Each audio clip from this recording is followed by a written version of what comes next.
Ketua Umum Kadin Indonesia Anindya Bakri menyebutkan UMKM dan koperasi adalah soko guru perekonomian nasional yang hadir sebagai mitra strategis pemerintah termasuk UMKM dan koperasi yang jumlahnya mencapai lebih dari 60 juta pelaku dan 130 ribu koperasi di seluruh Indonesia.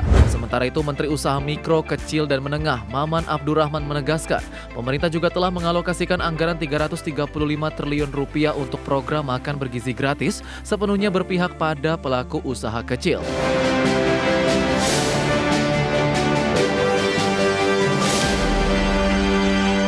Kamar Dagang dan Industri atau Kadin Indonesia memastikan dukungannya dalam memperkuat peran UMKM dan koperasi sebagai fondasi utama ekonomi kerakyatan.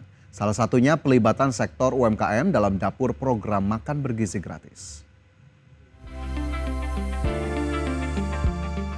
Melalui Rapat Koordinasi Nasional Kadin Bidang UMKM dan Koperasi 2025, Ketua Umum Kadin Indonesia Anindya Bakri menyebutkan UMKM dan koperasi adalah soko guru perekonomian nasional yang hadir sebagai mitra strategis pemerintah termasuk UMKM dan koperasi yang jumlahnya mencapai lebih dari 60 juta pelaku dan 130 ribu koperasi di seluruh Indonesia. Di sisi lain, pembangunan ekonomi kerakyatan juga menempatkan koperasi sebagai agregator dan UMKM sebagai tulang punggung rantai pasok nasional seperti program makan bergizi gratis yang mampu menggerakkan 0,5 triliun rupiah lebih investasi di daerah, melibatkan ribuan dapur umum, serta membuka pasar baru bagi UMKM lokal. Banyak yang tidak tahu bahwa dalam Undang-Undang Nomor 1 Tahun 87, anggota Kadin itu selain daripada swasta, BUMN, juga UMKM dan koperasi. Sehingga yang disampaikan Pak Menteri tadi 57 sampai 60 juta itu jumlah yang sangat besar, jauh lebih besar dari pengusaha besar dan juga menengah yang jumlahnya hanya 50 ribu. Nah tadi saya menyaksikan sendiri bahwa MBG ini adalah program yang luar biasa. 30 ribu dapur atau SPPG ini, hitungan kami bisa menyerap sampai 1,5 juta lapangan kerja.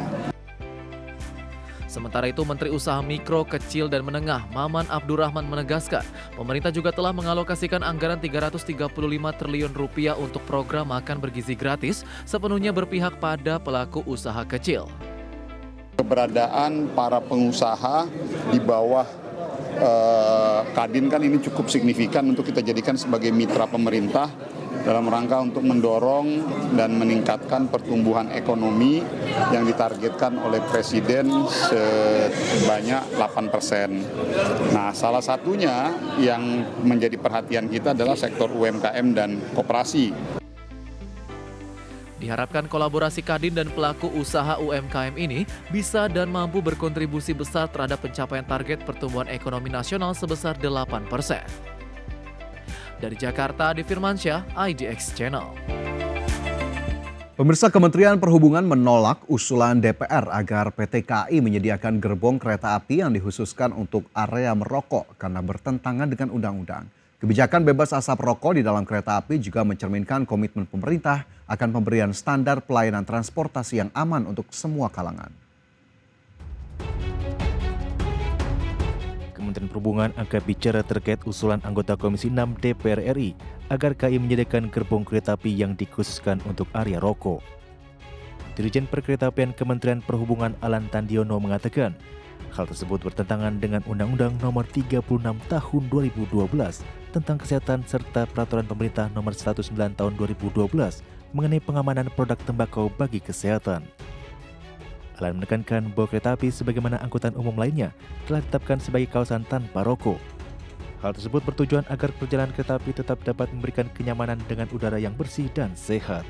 Jadi berdasarkan Undang-Undang Nomor 36 Tahun 2012 tentang Kesehatan dan Peraturan Pemerintah Nomor 109 Tahun 2012 tentang pengamanan bahan yang mengandung zat adiktif berupa produk tembakau bagi kesehatan, angkutan umum, termasuk kereta api, telah ditetapkan sebagai kawasan tanpa rokok atau KTR.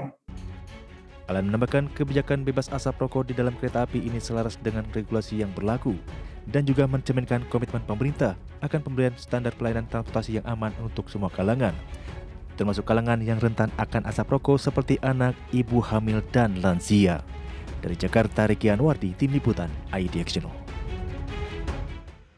Ya, sebelumnya pemirsa, anggota Komisi 6 DPR RI Nasim Khan mengusulkan PT Kereta Api Indonesia untuk kembali menyediakan gerbong khusus merokok di rangkaian kereta jarak jauh.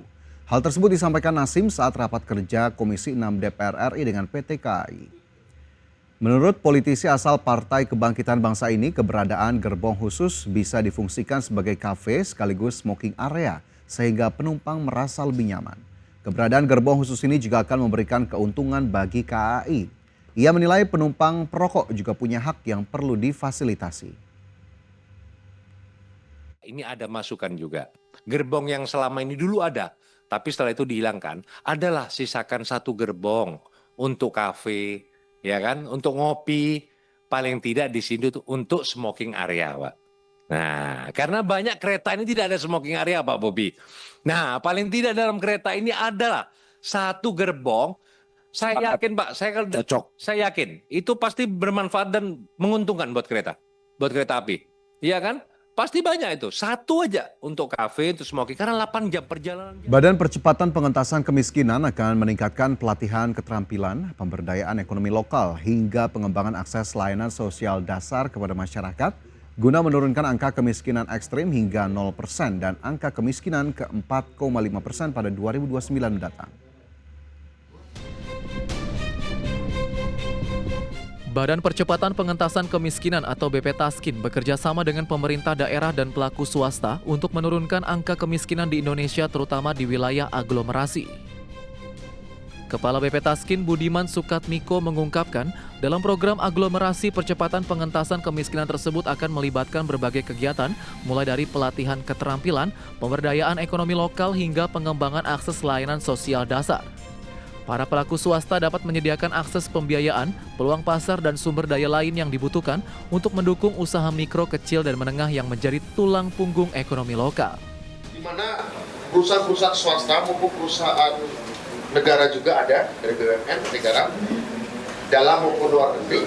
Kita akan sambungkan dengan pemerintah daerah dan koperasi desa merah putih, terutama di dalam produksi pangannya, kemudian juga dalam teknologi pertaniannya. Tadi disampaikan juga sudah ada, mulai dari pengolahan sekam padi, waste-nya padi, sampai kemudian waste makanan dan segala macam sisa-sisa makanan yang nanti akan dikelola bersama, agar pertama dia mendorong pertumbuhan ekonomi, penyerapan lapangan kerja, sekaligus juga menekan redam polusi. Lewat program aglomerasi, BP Taskin menargetkan dapat menurunkan angka kemiskinan ekstrim hingga 0% dan angka kemiskinan relatif ke 4,5% pada tahun 2029 mendatang. Dari Jakarta, Niston Sanjaya, IDX Channel.